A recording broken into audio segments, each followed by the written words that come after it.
Olá, pós-graduandos em Pedagogia do Instituto Educacional Professora Olga Portela. Estamos aqui mais uma vez para conversarmos sobre uma disciplina que é de fundamental importância para a formação de vocês, para a completude de conhecimentos que resultará numa atuação profissional de eficiência, que é a disciplina Multiculturalismo e Diversidade. Nessa disciplina, nós abordaremos temáticas relacionadas ao aceitar o outro, ao não julgar pela cor da pele, pela sua etnia, pela sua origem, a respeitar os princípios básicos da dignidade. E como fazer isso? Quais os aparatos que o nosso currículo pedagógico atual ele tem que venha corroborar para que essa temática, essa variável, vamos dizer assim, seja devidamente respeitada, implementada no nosso sistema educacional. São 500, são séculos, né? Mais de 500 anos que, que é uma minoria, da nossa sociedade ainda vem sofrendo, né? Ainda vem sofrendo preconceitos, onde o negro não é ainda, infelizmente, temos um país com altas taxas de miscigenação, que é o Brasil, mas é um país que está entre os mais racistas do mundo. Isso é muito triste. Então, isso mostra que o nosso sistema educacional ele precisa de uma modificação, que os nossos professores, que os nossos pedagogos precisam dar uma ênfase mais efetiva nos debates com relação a essa temática, tá? E eu começo a ler uma frase de Costa, 2005, onde ele diz que um povo não pode lutar pela sua vida se não conhecer a sua história. Isso, de fato, me sensibilizou muito, porque realmente, como é que nós vamos lutar por nossos direitos se nós não conhecemos a história que nos levou, né, que levou a conquistá-los, né? Como é que nós vamos debater o racismo se nós não conhecermos ou não procurar conhecer a história da nossa colonização, da emancipação política do nosso povo, a origem ética do nosso povo, né, étnica do nosso povo. Então, tudo isso basta do quê? O ensino adequado dessas informações da história. Então, você já me conhece, né? Sou Jonatas Clay Santos Porto, sou formado em Biomedicina pela Uninova FAP, tenho licenciatura plena em Química pela Universidade Estadual do Piauí. Atualmente sou doutorando em Ciências de Saúde pela Universidade Federal do Piauí, pesquisador do Núcleo de Pesquisa em Microbiologia e Biossegurança do Uninova FAP, certificação em língua inglesa pelo National Geographic Learning, certificação em língua espanhola pela Universidade do Vale de São Francisco. Tenho atualmente 8 artigos publicados e premiados internacionalmente, tá? Recentemente tive mais 2, então totalizam 10 artigos. Revisor de periódicos internacionais, a maioria deles do continente africano. Professor do ensino superior, curso superior de pedagogia, do ensino técnico também, né? Para técnico de enfermagem, de pós-graduação em psicopedagogia clínica e institucional. Professor do ensino médio, História, Química e Espanhol, né? Atualmente estou com Química. Professor do ensino fundamental maior com Espanhol. Atualmente também sou coordenador geral da Vigilância Sanitária do município de Brejo e coordenador geral da Vigilância Ambiental do município de Santa Quitéria. Qual o objetivo dessa disciplina? O objetivo geral é reconhecer a escola como espaço de valorização e preservação do multiculturalismo e da diversidade. Vejam bem, reconhecer a escola como espaço de valorização e preservação. Então, a escola realmente é o âmbito em que é a fábrica dos novos cidadãos, vamos dizer assim, daquelas pessoas que irão constituir a sociedade daqui a uns 10, 15 anos. Então, se estas temáticas elas não são devidamente abordadas com sensibilidade, com compromisso e responsabilidade, notadamente nós teremos cidadãos, vamos dizer assim, né, se é que podemos chamar cidadãos, com aquele espírito ainda racista, com aquele espírito de não tolerabilidade, que não consegue compreender, tolerar o outro pela sua crença, pela sua etnia, pela sua cor de pele. Enfim, então é na escola o ponto central. É na escola que se deve discutir essas temáticas. É na escola que devemos investir para mudar essa nossa sociedade que ainda caminha a passos lentos para uma total tolerabilidade, para uma total aceitabilidade do outro. Dentre os objetivos específicos, nós iremos discutir conceitos políticos de etnia, raça, multiculturalismo, gênero, LGBT e religião. Discutir estes conceitos, né, sobre etnia e raça nos orientam a entender mais ou menos o cerne das principais questões problemáticas, né, que enfrentamos hoje no nosso seio social. Então, religião, ela não quer dizer necessariamente que ela extingue o dogma do outro, não, da outra religião. O cristianismo, ele é o detentor do saber por completo, enquanto o budismo ele está totalmente equivocado. Não é isso, não é assim. Religião, ela tenta explicar por várias razões de onde viemos, por que existimos e para onde vamos. Basicamente é isso. E o que nesse meio termo tenta, né, colaborar, ou melhor, inferir no nosso estilo de vida, com regras, com dogmas. Mas de nada temos a certeza para que uma religião seja superior à outra.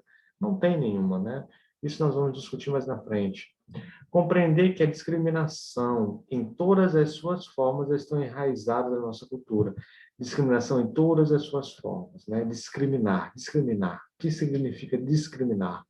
Discriminar é você é, segregar, é você extinguir, isolar, tá? Discriminar alguém, é exatamente isso. Então, está na nossa sociedade, nós somos homens discriminantes, por assim dizer. Está na nossa cultura, está no nosso modo de crescer, no nosso modo de agir e pensar. Mas nós devemos nos policiar para que essa discriminação ela não torne algo prejudicial ao outro, para que essa discriminação ela não nos torne seres seres incapacitados de conviver numa sociedade propriamente dita. Observar o panorama nacional da violência contra o grupo populacional brasileiro mais desfavorecidos. Então, nós vamos discutir, em um certo ponto da nossa conversa, como é que está o mapa da violência no nosso Brasil, né? O mapa da violência o que é um rastreio dentro de todos os distritos do Brasil, estado e o distrito do Brasil, sobre os principais tipos de violência, né? Violência contra a mulher, violência contra o negro, violência contra a LGBT. Então, nós vamos discutir quais são os mapas, quais os estados que têm maior índice, qual é a classe que tem a maior probabilidade, vamos dizer assim, de se morta dentro de uma rotina, quais as variáveis que corroboram para isso, tudo isso esse mapa da violência pode nos trazer. Então, vou discutir isso com vocês. Discutir ações pedagógicas para mudar o atual cenário brasileiro de violência e discriminação. Tudo isso é para chegar até essa parte aqui, que vai competir vocês, né? Que compete a vocês, desculpa, na verdade. As ações pedagógicas, depois de entender os conceitos de etnia, multiculturalismo, gênero LGBT e religião, depois de compreender os principais fatos que nos levam a discriminar, né, a discriminação, e compreender o panorama da violência dentro do nosso Brasil e, consequentemente, do nosso estado do Maranhão, propor medidas pedagógicas viáveis e alternativas que sejam efetivas para mudar esse triste cenário brasileiro. Então, não vou dar a receita para isso, nem espero que vocês tragam a receita para isso, mas eu quero que vocês pensem, que vocês reflitam em práticas pedagógicas, em ações pedagógicas, que porventura possam ter resultado em pelo menos uma área desse ponto. É assim que se faz ciência, e é assim que eu espero que vocês saiam daqui com este pensamento, com esta sensibilidade. Aqui seria um vídeo sobre Cortella, né, que eu vou passar o link para vocês assistirem, um vídeo muito bom, em que ele retrata quem é você, né? O que você é? Quem é você para julgar o outro? Quem é você para se achar maior que o outro? Quem é você para se achar perfeito e outro imperfeito? Isso é um vídeo muito interessante que eu espero que vocês assistam ele antes de começar a ir para o próximo slide, tá bom? Então dá uma pausa, volta lá no link, assiste o vídeo de Cortella, né? Quem é você? Depois de assistir, faz uma reflexão e volta para dar continuidade à nossa conversa. Aqui nós temos a primeira temática, que é a diversidade étnica racial na escola. Isso aqui, essa imagem vem dizer o quê? Essa imagem simplesmente vem dizer que é a expressão do nosso Brasil. Eu quero representar nessa imagem aqui que o Brasil ele é constituído por povos de várias etnias. Nós temos o negro, nós temos o asiático, nós temos o branco, nós temos o índio, e que, portanto, não há necessidade nem justificativa racional para que haja qualquer tipo de discriminação étnica ou racial, de cor ou de origem étnica. Não há, mas infelizmente, é uma realidade diferente que convivemos. E a escola, como falei anteriormente, é o ponto cerne para que possamos mudar essa realidade. Como falei para vocês, para entender o racismo e qualquer forma de discriminação social, é preciso olhar para trás. Realmente, precisamos olhar para trás para entender o porquê que na nossa sociedade, no nosso seio cultural, existe ainda a predominância do racismo. Aqui nós podemos observar que na época da colonização nós tínhamos as pessoas negras, né, e as pessoas brancas, e, logicamente, a escravidão. Então, nosso racismo ainda vem enraizado desse período colonial, trazendo o negro como uma raça, vamos dizer assim, uma raça subalterna, que deve ser subalterna ao branco. Então, isso está muito relacionado a isso. Isso tudo começou também, deu prosseguimento, na verdade, com o chamado imperialismo europeu. Para quem gosta de história, isso aqui vai logo lembrar o que? Imperialismo europeu é um movimento que aconteceu entre os séculos 17, 18 e 19, que as grandes potências da Europa, especificamente a França, a Alemanha, a Espanha e a Grã-Bretanha, né, a Inglaterra, elas tinham a ideia de que elas deveriam expandir seus territórios para colônias, para outras civilizações menos evoluídas no entender deles, destas potências. Menos evoluída em que sentido? Menos evoluída no sentido cultural.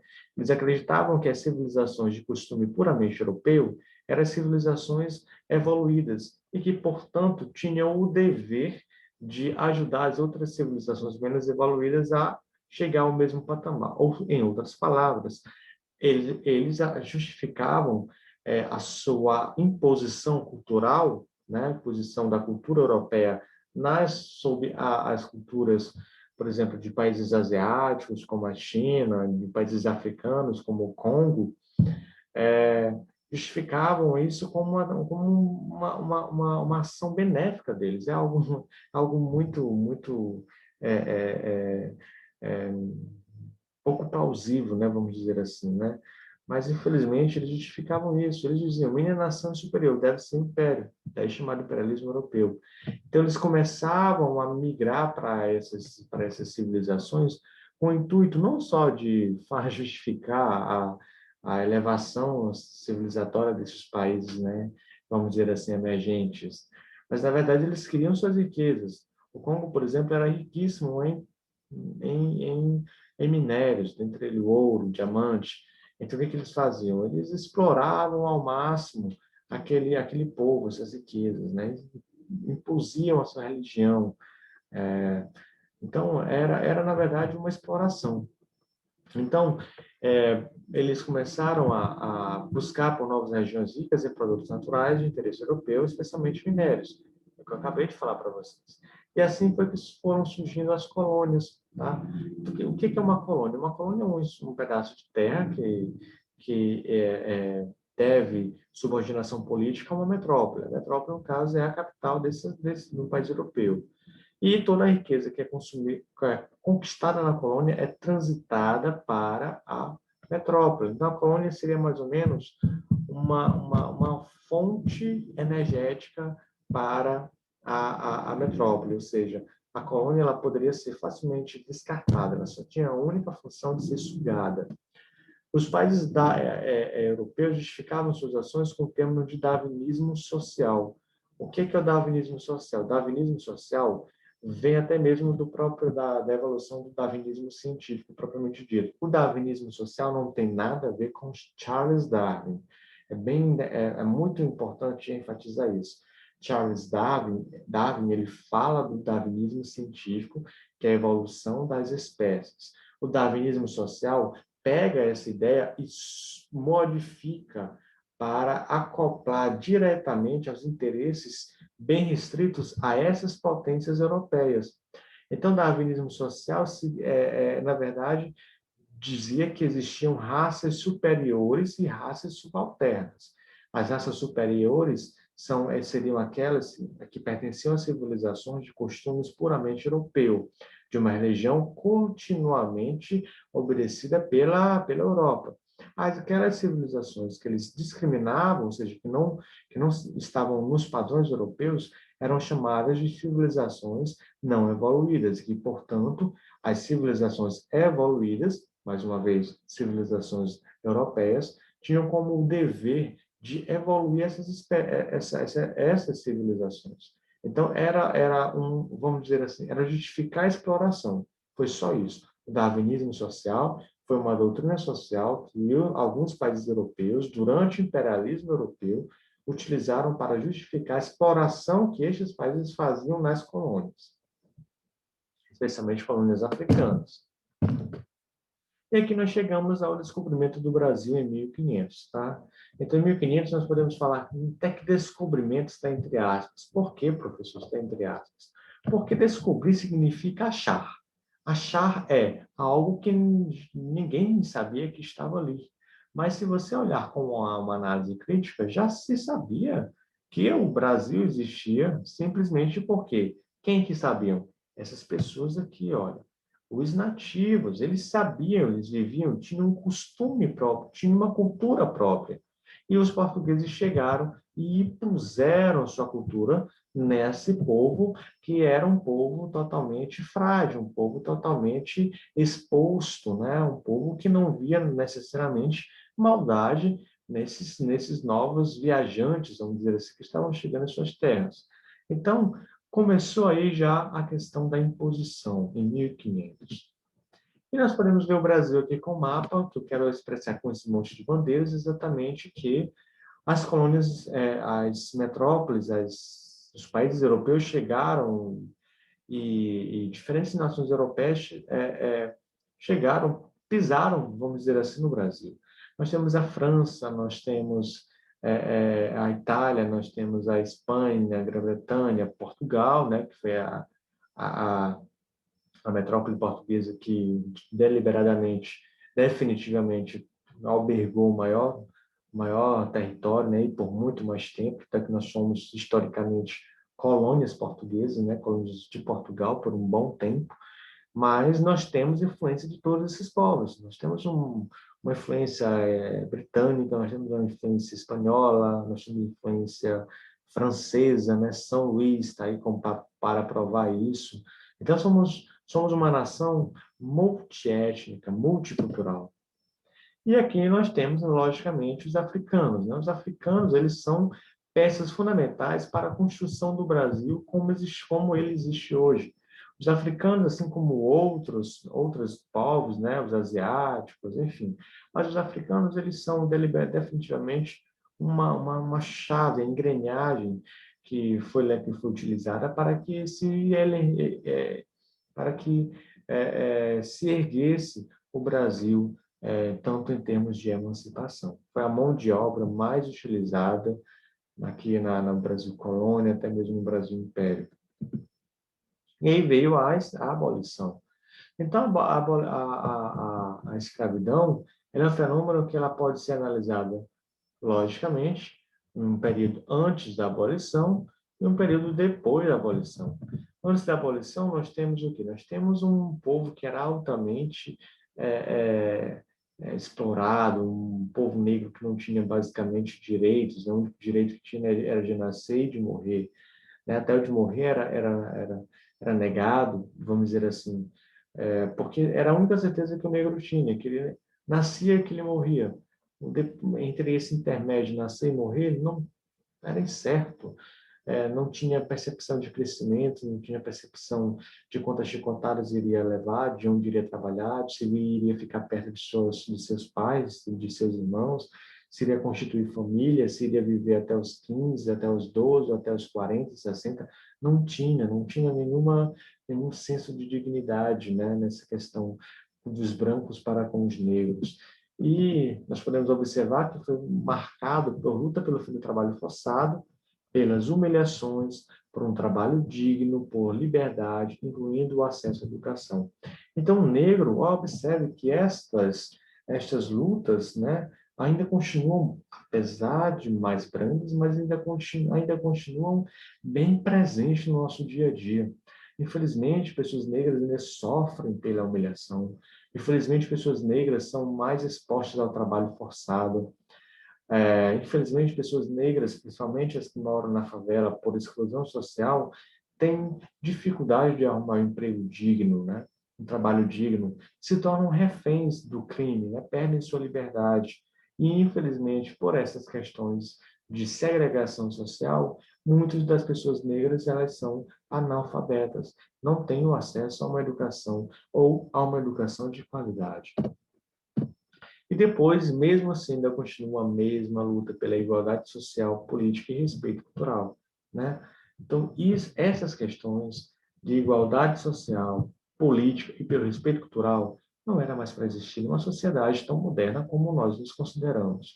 Uma sociedade tão intelectual, com acesso à educação de qualidade, não era para existir estes pensamentos, né, de desigualdade, essas lutas de igualdade social, não era. Mas, infelizmente, nossa realidade nos mostra isso.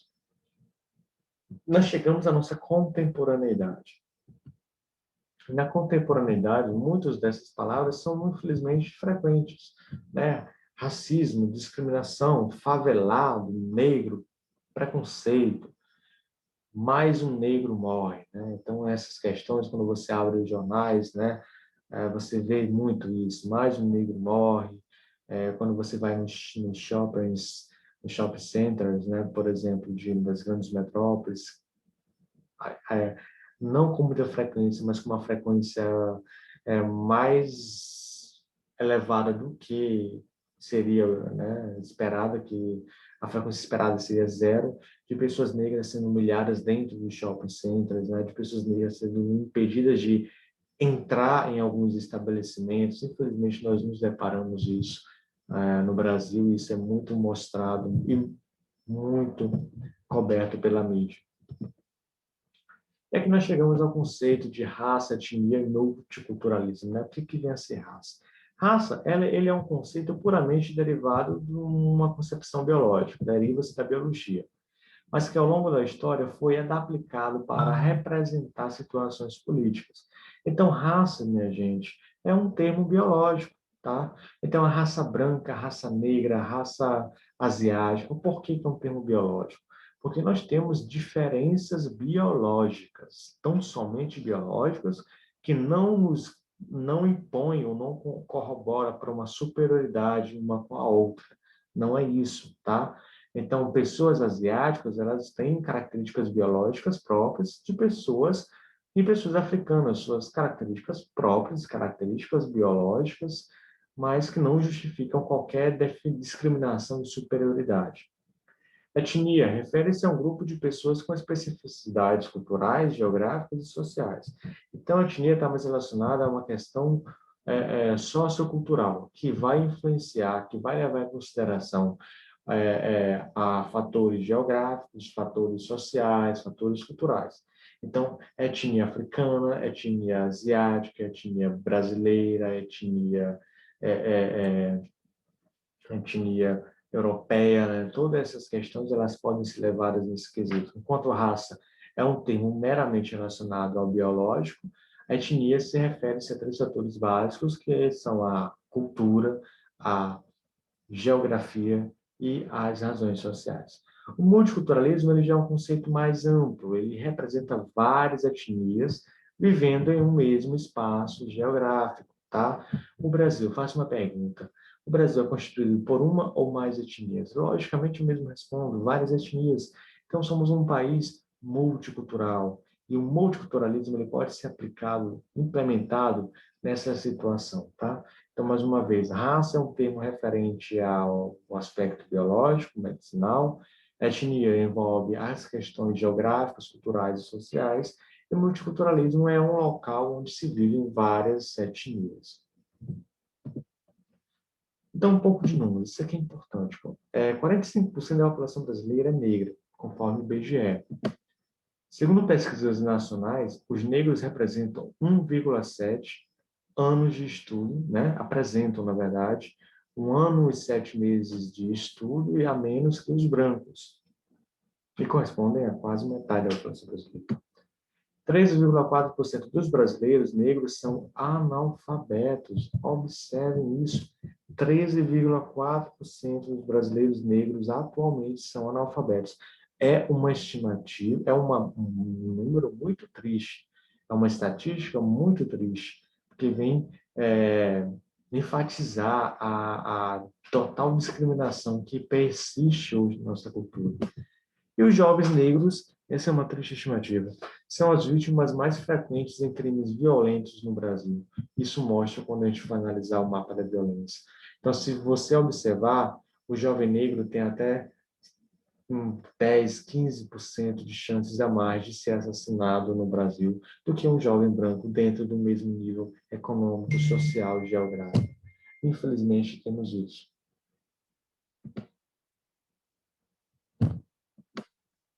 Aqui nós temos um mapa o mapa da violência, né?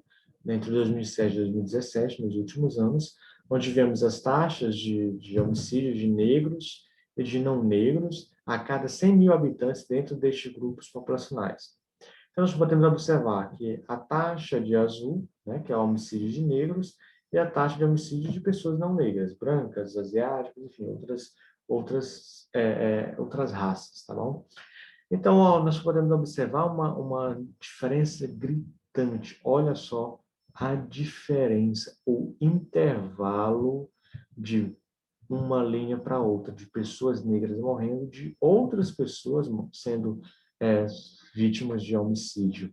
Em 2007, nós podemos observar que em torno de 33,5% eram negros nos homicídios, enquanto apenas 15% eram de pessoas não negras.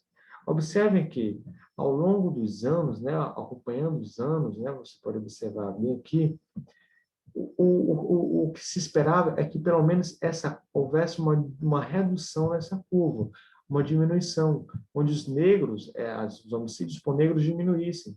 Mas não, observe que aumenta a diferença, né? Ou seja, os negros aumentam ainda mais a frequência de vítimas de homicídio do que as pessoas não negras. Passa dos 33,5% em 2007 para, em média, de 40% dos homicídios em 2017 eram de pessoas negras. Isso é muito triste, isso é uma vergonha para o nosso Brasil. Isso mostra que as pessoas negras, elas, além de estarem susceptíveis às questões de saúde, doenças, né, por viverem geralmente em locais não muito adequados, ainda estão mais provavelmente expostas a um risco de serem assassinadas. Isso é uma realidade muito preocupante e que necessita de medidas sanativas, tanto das três esferas do governo, do poder público, como também da sociedade e das instituições da sociedade civil organizada, para que essa realidade mude, né? Os nossos jovens negros precisam, sim, de oportunidade e precisam que essas oportunidades sejam agarradas sem o risco de pisar na rua e ser assassinado.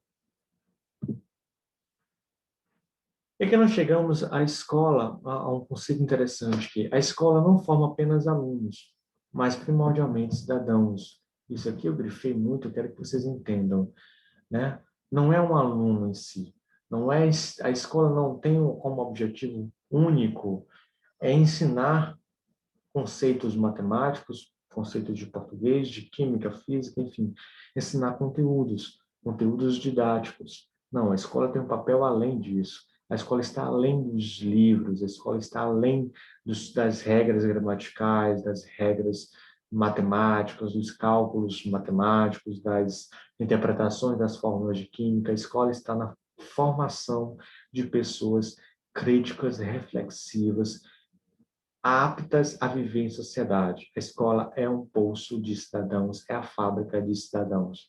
Então, quando nós observamos uma sociedade que ela caminha a passos curtos para uma sociedade acolhedora, para uma sociedade que preza por seus direitos, que luta por seus direitos, que respeita o direito do outro, nós observamos que a educação ela não é adequada, que a educação ela é precária. E, infelizmente, nós vivemos isso no nosso Brasil. Nós estamos numa atual pandemia e que nós observamos que nossas esferas governamentais, nosso poder político, né, nossos representantes, alguns deles, uma grande parcela, para ser bem sincero, ainda insiste em olhar para o seu próprio umbigo.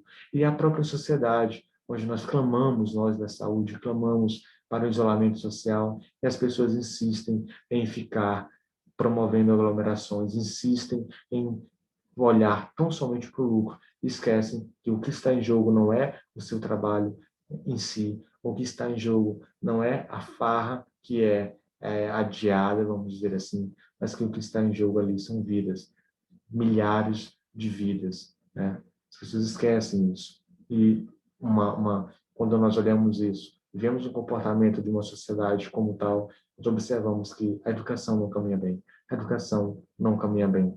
Porque se a educação ela evolui, se a educação ela é aplicada como ela é, nós não temos pessoas tão egoístas nesse ponto. Nós temos cidadãos não faz isso. O reconhecimento da diversidade étnico-racial e cultural é a chave para um desenvolvimento que garanta a todos acesso pleno aos direitos humanos. Ou seja, discutir conceitos étnicos, discutir conceito racial, cultural, é fazer com que as pessoas valorizem os seus direitos e lutem para que eles não sejam ultrapassados. Quando nós olhamos a história, né, como eu disse na frase inicial, se você quer preservar a sua vida, você tem que conhecer a sua história, mais ou menos isso. Se você quer preservar o seu direito de ir e vir, seu direito à educação, seu direito ao voto, você tem que conhecer como chegamos até lá para realmente você dar o devido valor e não deixar que ele seja ultrapassado por meros R$ 100, R$ 10, né, no ano político, mas fazer com que ele seja realmente respeitado, fazer valer todas aquelas vidas que foram perdidas para que o seu direito de sentar numa mesa, de comer, de ir a qualquer lugar dentro do Brasil fosse conquistado. Nós chegamos à lei número 10.639 de 2003, que é uma lei necessariamente que vem dizer o quê? Vem implementar, deliberar a inclusão do ensino de história e cultura afro-brasileira e indígena nos currículos das escolas brasileiras. Então, até 2003 não tinha um aparato legal que justificasse ou que implementasse o ensino da cultura africana, da cultura afro-brasileira e indígena nos nossos currículos escolares. Então, era uma cultura esquecida, uma cultura que ela não era debatida dentro do contexto escolar e, necessariamente, os alunos que saíam daquele forno, né, vamos dizer assim, daquela instituição escolar, eram alunos com teores racistas, alunos que não valorizavam a importância da cultura dos africanos, das pessoas afro-brasileiras, para o contexto cultural e social do nosso Brasil, para a evolução econômica do nosso Brasil. Esse texto tirei da apostila de vocês. Vejam bem, o sucesso das políticas públicas do Estado brasileiro, institucionais e pedagógicas, visando separações, reconhecimento e valorização da identidade, da cultura e da história dos negros brasileiros, depende necessariamente de condições físicas, materiais, intelectuais e afetivas favoráveis para o ensino e para as aprendizagens. Em outras palavras, todos os alunos, negros e não negros, bem como os seus professores, precisam sentir-se valorizados e apoiados. Então, para que nós tenhamos o dever de garantir que alunos tenham direito, alunos negros tenham direito de ir à escola, de sentar-se naquelas cadeiras, de assistir a aula, isso não é suficiente para que nós possamos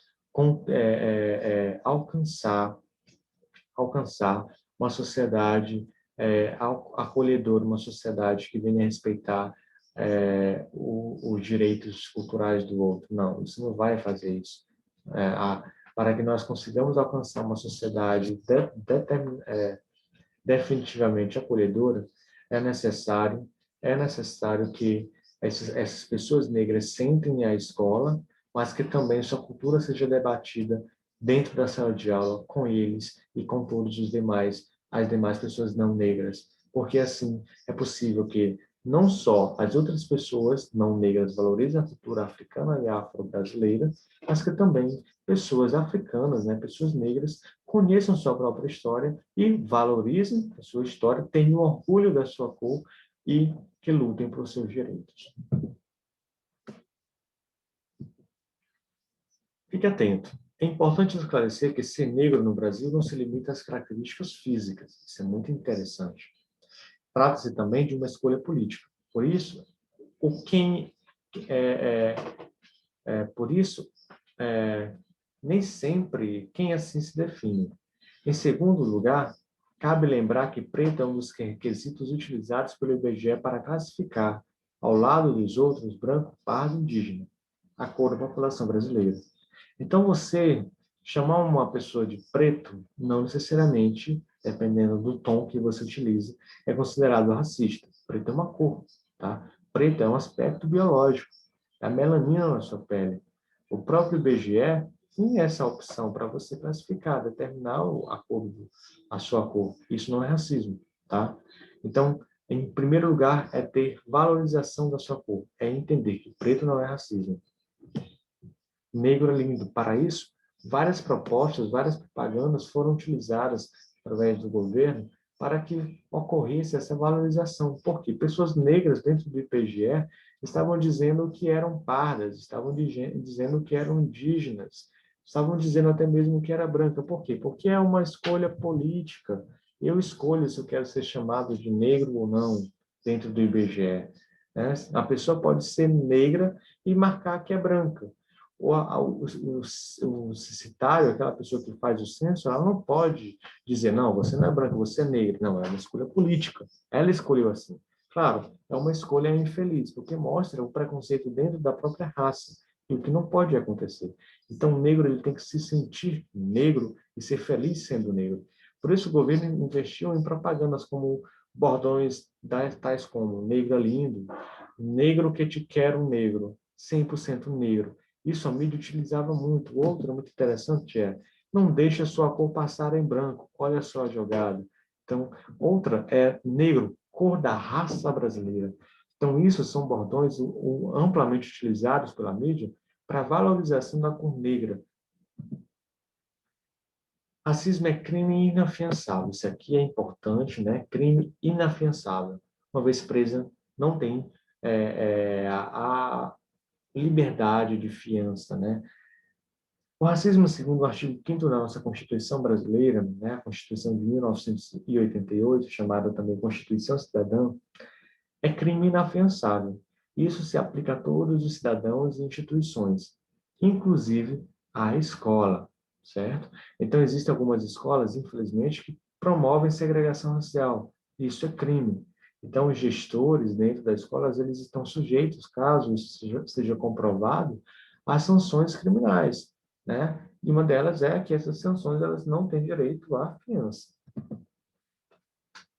O poder da pedagogia no combate ao racismo. Então, o que é a pedagogia? Quanto você, pedagogo, pode colaborar para que essa prática racista seja minimizada?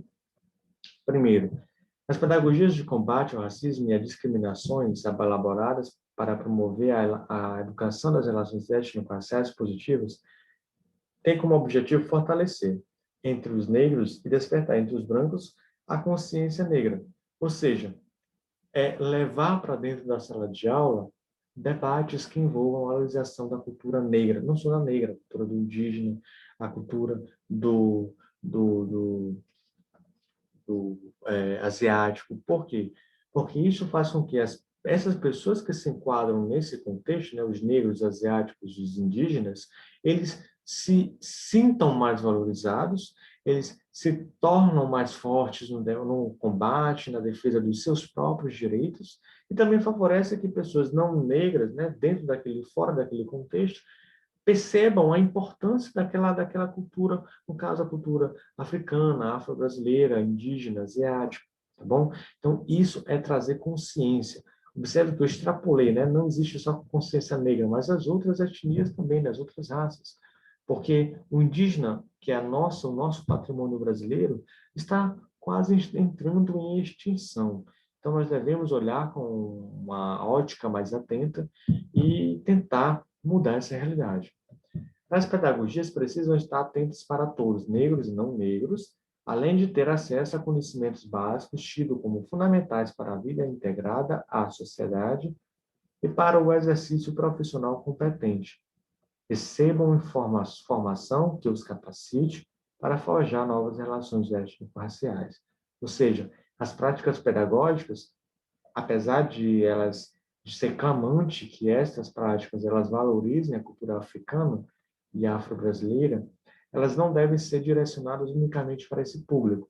Não se deve, porque nesse caso nós estaremos discriminando a outra raça branca, né? A outra raça não negra. Então, as políticas pedagógicas elas devem ser multiculturais. Elas devem abordar, valorizar e defender as múltiplas culturas, as múltiplas etnias, as múltiplas religiões. Por quê? Porque nós vivemos em um país legalmente laico, certo? Nós vivemos em um país multicultural. E tomando o conceito político de multiculturalismo, que eu falei para vocês anteriormente, significa o quê? São locais que coexistem várias etnias. Ou seja, residem naquele determinado espaço geográfico duas ou mais etnias. Então, isso aqui significa um país multicultural. E, para tanto, uma política pedagógica eficiente para países como tal tem que ser políticas pedagógicas multiculturais. Olha essa imagem, né? Tira o seu racismo do caminho que eu quero passar com a minha cor. Então, isso aqui eu deixo vocês para refletirem sobre a importância de que não é a cor da pele que define quem você é, não é a cor da pele e nem a sua origem que vai determinar o seu valor, a sua moral, a sua ética, tá bom? A sua importância. Valorize sua pele, cor, preto, branco, pardo, indígena. Valorize a sua pele. E chegamos aqui ao ensino religioso na educação básica, tá? Isso aqui é muito importante discutirmos. Por quê? Porque, infelizmente, no nosso currículo, nós observamos a insistência de alguns profissionais do ensino religioso de ensinar tão somente o catolicismo. Não existe apenas o cristianismo como a única religião. Talvez seja a religião mais predominante aqui no nosso estado, sim, mas temos outras, né? Nós temos outras religiões. Nós devemos abrir os olhos para tal necessidade. E muitas vezes colocam-se professores para essas disciplinas, professores não qualificados, não tecnicamente treinados, o que leva muitas vezes a esse declive de objetivos. Então vamos lá. O ensino religioso na educação básica é necessário ou desnecessário? Qual a importância dela? Né? Aqui é uma imagem que vem representar é, as diferentes religiões que existem, né? Algumas delas nós temos aqui o cristianismo, né? Nós temos o islamismo e outras religiões. E a primeira pergunta é: de onde surgiram as religiões, né? De onde surgiram essas religiões? De onde o cristianismo surgiu e por que surgiram, né? Qual a importância da religião? Vamos fazer essa reflexão. Por que ensinar religião nas escolas? Qual é a finalidade delas? Quantas religiões existem no mundo? Né? Quantas existem? Então, façam essas perguntas para a gente poder essa reflexão e busquem respostas também. Não vou dar na mão de você, na mão de bandeja para vocês, não.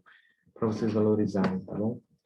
Então, aqui nós temos esse mapa que vai representar por cor é, é, a, a, a intensidade dessas religiões, tá? No Brasil, nós podemos observar que a maioria é tipicamente o quê?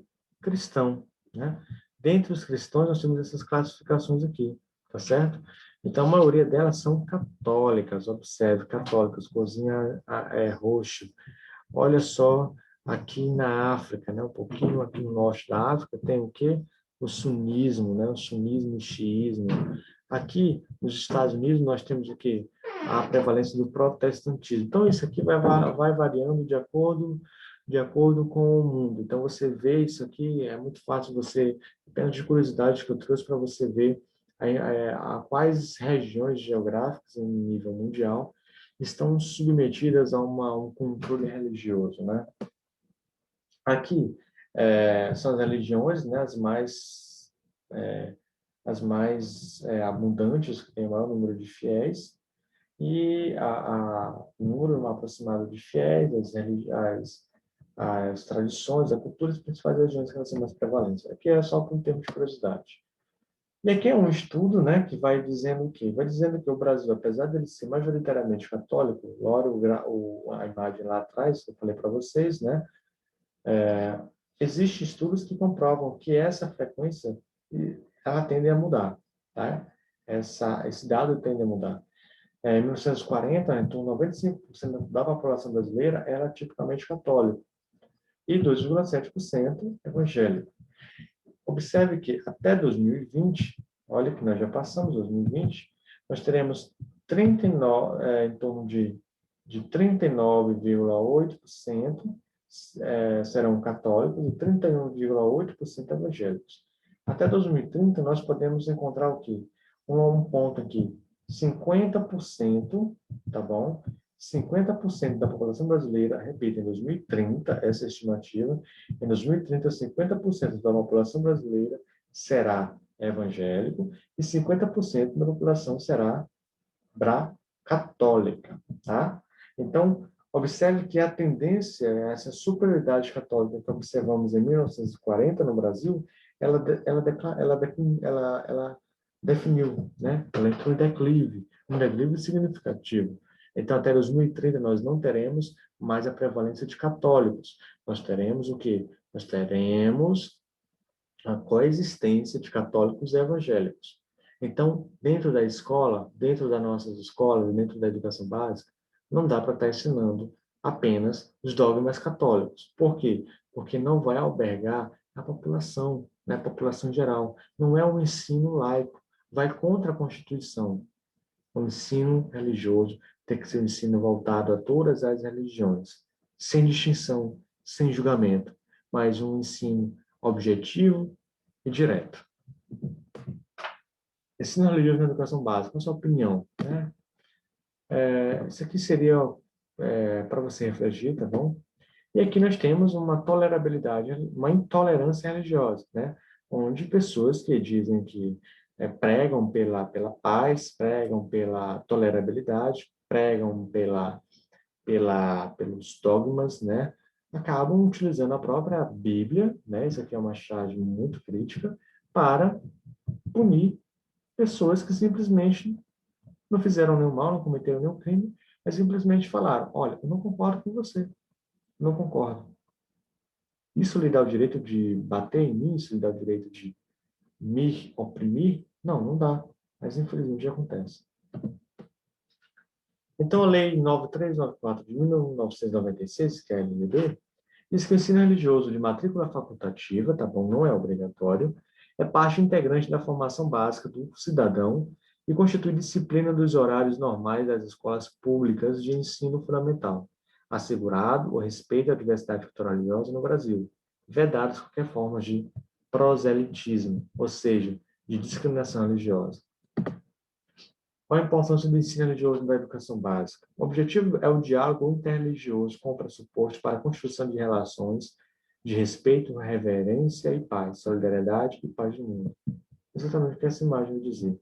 Nós, acima de qual credo você acredita, de qual religião você é seguidor, é fiel, de qual a sua cor, da sua etnia, independente disso, todos nós somos seres humanos, todos nós somos homens e todos nós temos que andar assim, como essa figura, de mãos dadas. A diferença nos enriquece e o respeito nos une. Não há nada que explicar aqui, né? Essa imagem do estudo.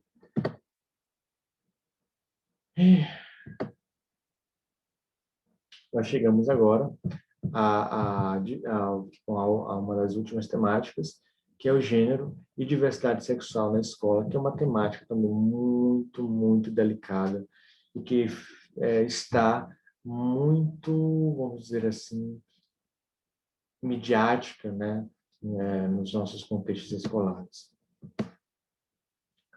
Então, eu começo com uma frase: ser diferente é normal, né?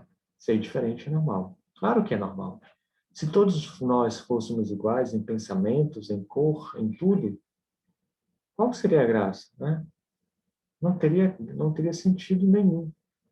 Então, o diferente é que torna a nossa vida mais prazerosa de se viver.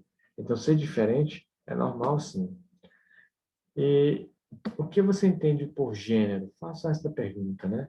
O que vem a ser gênero? O que vem a ser diversidade? O que vem a ser liberdade? E LGBT. Tudo isso chega a essa cerne da questão, LGBT, um termo recentemente implementado, tá? Então, somos sujeitos que nascemos e vivemos em tempos, lugares e circunstâncias diferentes, formas específicas de viver o masculino e o feminino, recebendo influência profunda de algum tipo de cultura. Isso aqui é um texto tirado de Louro, Philip Wiedemann, 2013, que ele vai dizer isso, tá? Então, o nosso ponto de ver como nós nos sentimos vai depender da cultura que estamos inseridos, vai depender do lugar que estamos inseridos, das circunstâncias que não foi imposta a nós, tá? Então, tudo isso vai determinar o nosso modo de nos ver. E esse modo de que eu me vejo tem que ser respeitado pelos outros, porque é o meu direito de me ver. Se eu me vejo dessa forma, eu tenho que ter esse direito respeitado, embora o outro não concorde, certo? Não concordar é uma coisa, mas respeitar é que deve ser enfático, deve ser definido. E aqui nós temos uma notícia, né? O IBGE, mulheres ganham menos que homens, mesmo sendo maiores que o ensino superior. Isso é um fato que ainda persiste, tá? Mulheres hoje com o mesmo nível acadêmico, o grau acadêmico, vamos dizer assim, mulheres doutoras e homens doutores, atribuindo a mesma função pelo mesmo período de tempo, no mesmo espaço geográfico, mesmo assim, chegam a ganhar até 20%, 30% a menos do que os homens. Então, é uma realidade muito triste e que precisa mudar. Atlas da Violência de 2019, tá? Um mapa que eu trouxe para vocês. Vocês podem dar parar o vídeo, né? Ou solicitar o slide que eu vou passar para vocês. Vocês podem dar uma olhada direitinho nesse mapa e que vocês podem observar o quê? Podem observar que existe uma distinção completa e que você pode chegar aqui e observar que 4.936 mulheres assassinadas em 2017, o maior número em 10 anos. Olha só. Chegar a uma média, uma triste média de 13 vítimas por dia. 13 mulheres sendo vítimas de assassinatos. E aqui nós vemos os estados que mais matam, né, que são vítimas de homicídio em mulheres, e de longe quem se depara é o Roraima, observe aqui, né? Roraima tem as maiores taxas de homicídio em mulheres, seguido por três regiões, né? Três estados que vão declinando. A média móvel do Brasil, você pode observar que é essa em azul, tá? Isso que eu estou passando aqui.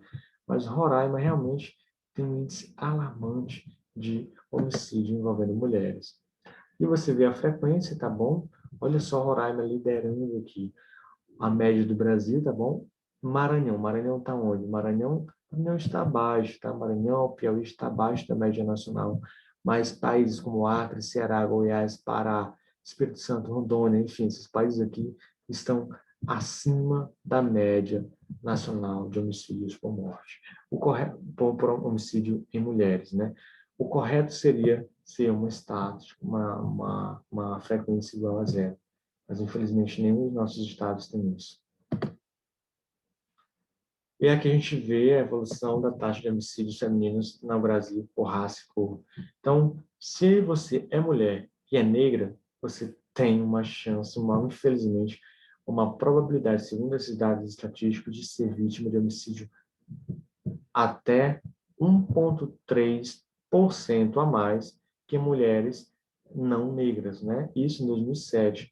Em 2017, você pode chegar até 2,4%, né? 2,4% de chances a mais de ser vítima de homicídio em 2017, tá bom?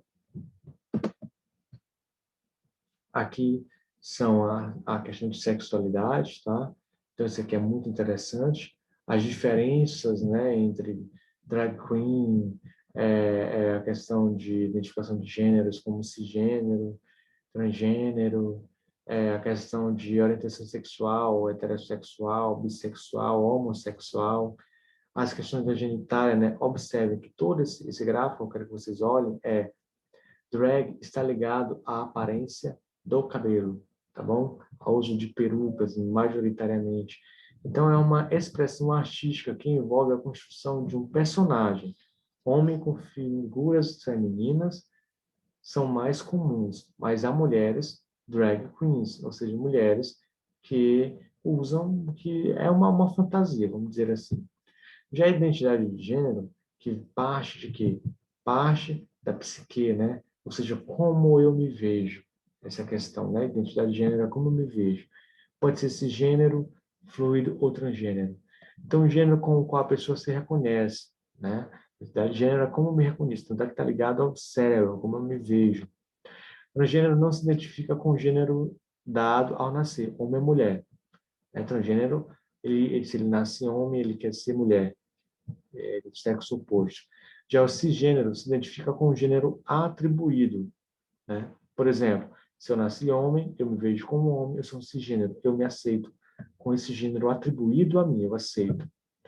Fluidos não se reconhecem em nenhum gênero ou transitam entre eles. Ou seja, eu não me reconheço nem homem nem mulher, eu sou um fluido. Isso é identidade de gênero. Mas eu nasci homem, mas me vejo como mulher. Eu sou um transgênero. Eu nasci homem, me vejo como homem. Eu sou cisgênero. Orientação sexual é uma questão do coração, vamos dizer assim, tá? Então, heterossexual, bissexual, homossexual. Identifica por quem a pessoa sente atração afetiva, né? É o amor. Então, há uma atração afetiva, amorosa ou prazerosa, puramente sexual. Pode ser por pessoas do mesmo sexo, do sexo oposto, ou de ambos. Então, heterossexual, homem e mulher, bissexual, homem e mulher, e homossexual, homem com homem ou mulher com mulher, tá? Genitália. Genitálias são as questões biológicas. Nós temos o pênis, o intersexo e a vagina. É o conjunto dos órgãos reprodutores, especialmente os órgãos sexuais externos, tá? Ok? É uma imagem, né? Bem melhor do que aquela que eu estava lendo para vocês, tá? Faltou a expressão de gênero, né, que é a forma como a pessoa expressa seu gênero para a sociedade, por meio de roupas, acessórios e linguagem corporal. Nós temos feminino, o andrógeno, que é tanto homem quanto menino, é masculino. Nós temos o gráfico 6, retirado da violência de 2017, que ele vem representar o número de denúncias de homicídios e de tentativas de homicídios no Brasil contra pessoas LGBTs. Né? Pessoas LGBTs são aquelas pessoas que têm orientações sexuais diferentes da convencional. Então, podemos observar que a tendência é o quê? Só aumentar. Aumentar por quê? Aumentar tem duas razões importantes. Uma delas é, claro, a intolerância, né? Da intolerância do ponto de vista do outro, né? Do direito do outro de se ver, mas também porque essas pessoas começaram a se libertar mais. Isso é um ponto positivo, porque tem que botar essa questão mesmo a pauta, né? A pessoa não pode ficar vivendo uma vida que não lhe faz feliz, mas é um cerne também a intolerância, infelizmente. Aí nós temos um gráfico, né? As diferentes formas de violência no LGBT, violência psicológica, violência física, a tortura e outros tipos, né? Então, infelizmente, em 2015, 2016, nós vamos observar que tendem a crescer, né? Tá acabando. Na verdade, quando a escola começa a trabalhar a diversidade, ela começa a ter o reconhecimento e a valorização dos sujeitos que nela estão inseridos. Afinal, é democrático, é humano e legal a escola respeitar a igualdade de gênero e a diversidade sexual. São posturas imprescindíveis para a democracia, para a concretização da política pública educacional do Secretaria do Estado da Educação, a fim de efetivar o direito à educação para todas as pessoas.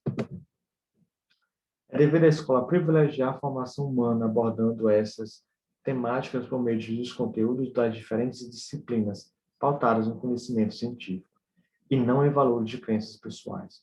Tá? Isso aqui eu destaquei muito. Reflita. E não em valores de crenças pessoais.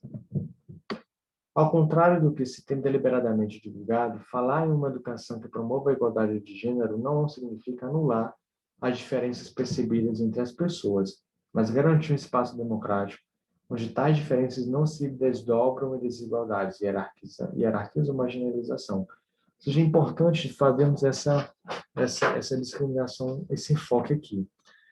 Nós não podemos criar uma política pedagógica em que enfatiza que todas as pessoas devem ser iguais, né? Devem ser consideradas iguais.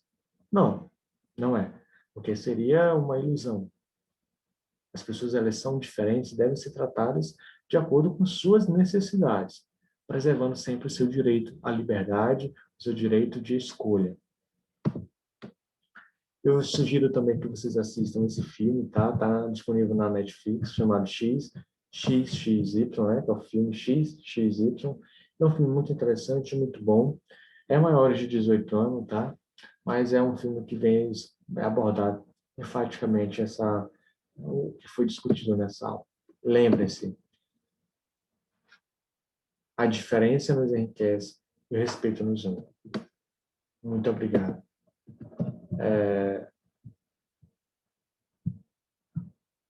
Gente, espero que vocês tenham compreendido e gostado da nossa discussão. Estou aqui para qualquer dúvidas que possam surgir, né? O plantão tira dúvidas no período e horário estipulado pela instituição. Estarei aqui disponível para vocês. Lembre-se, a escola não forma apenas alunos, forma os cidadãos. A educação faz a diferença. Até qualquer dia. Até mais.